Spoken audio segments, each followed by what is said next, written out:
We often think about the defense as if the decisive advantage is the machine.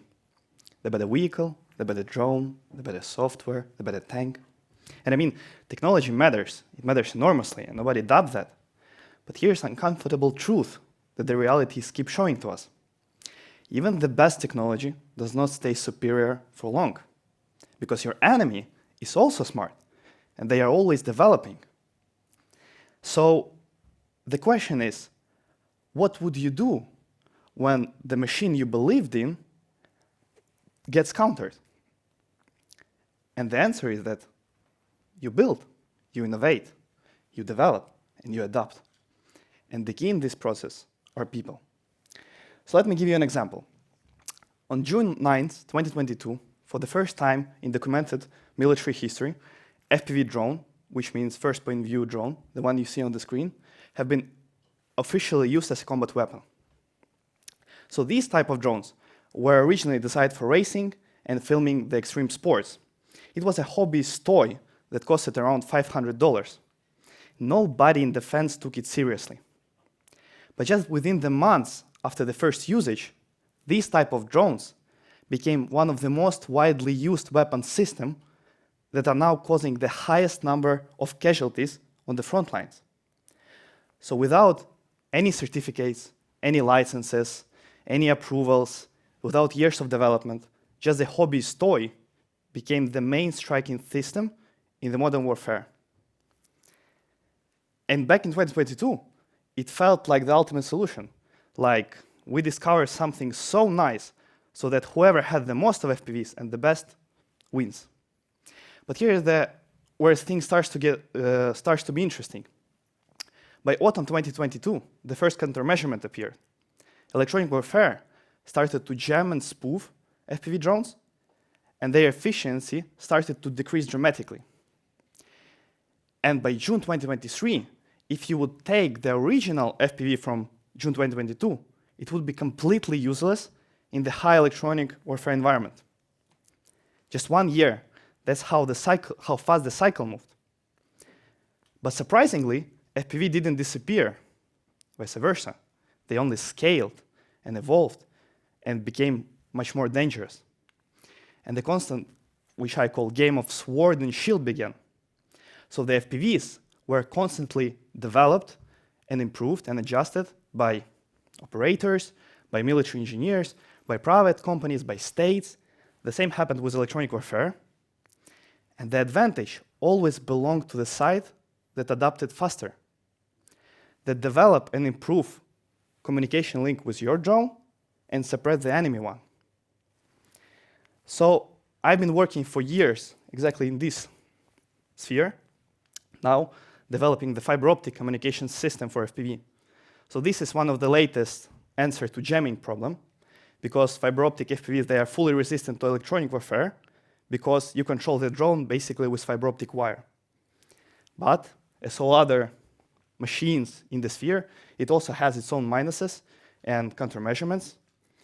But what stays is the cycle. It's always about you adapt, you get countered, and then you adapt again. So this changes completely everything how we thought about security and business around it. So there is an old model. The old model was that government fund large established companies in defense.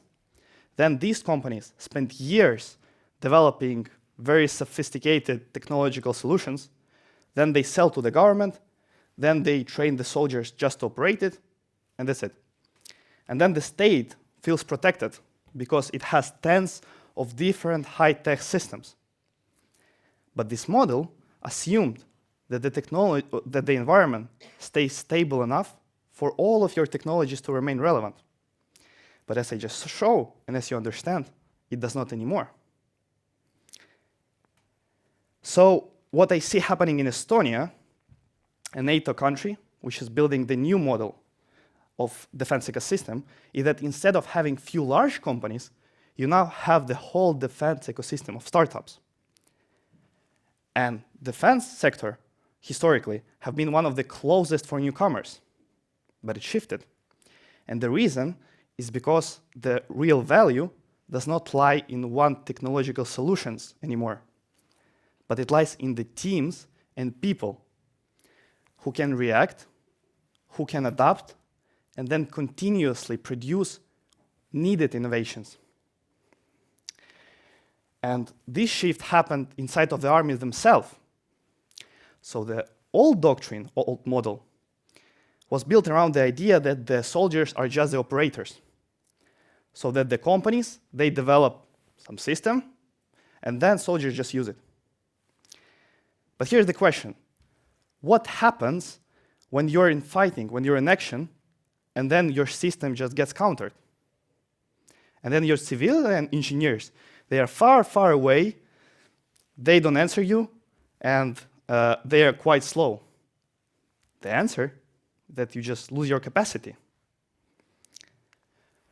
So again, what this Estonia is now building, and what I think is the only right new model, is when, just as an example, the R&D, which is research and development teams, they are created and embedded into the military units from the company to brigade level. And thus, the tactical feedback and knowledge and needs, they are transferring directly into product development. Because the military is now working together with military R&D and with startups and with large companies and with whole ecosystem. And now all of you together are now developing and innovate, and you constantly solve new challenges. So this is how you build a system that does not collapse when one of your machines just fails or gets countered.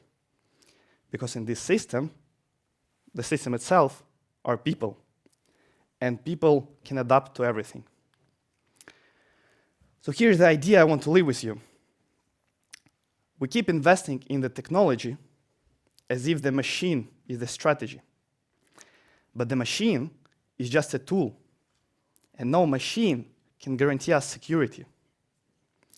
So the real advantage in defense, and I also believe in other fast-changing sectors, is human capital. Because humans' adaptability always wins over technology. So invest into people who can create and build teams who can react, innovate, and fastly solve new coming challenges. Because the next FPV model, FPV moment, is already happening somewhere. The question is not whether your technology is ready for it.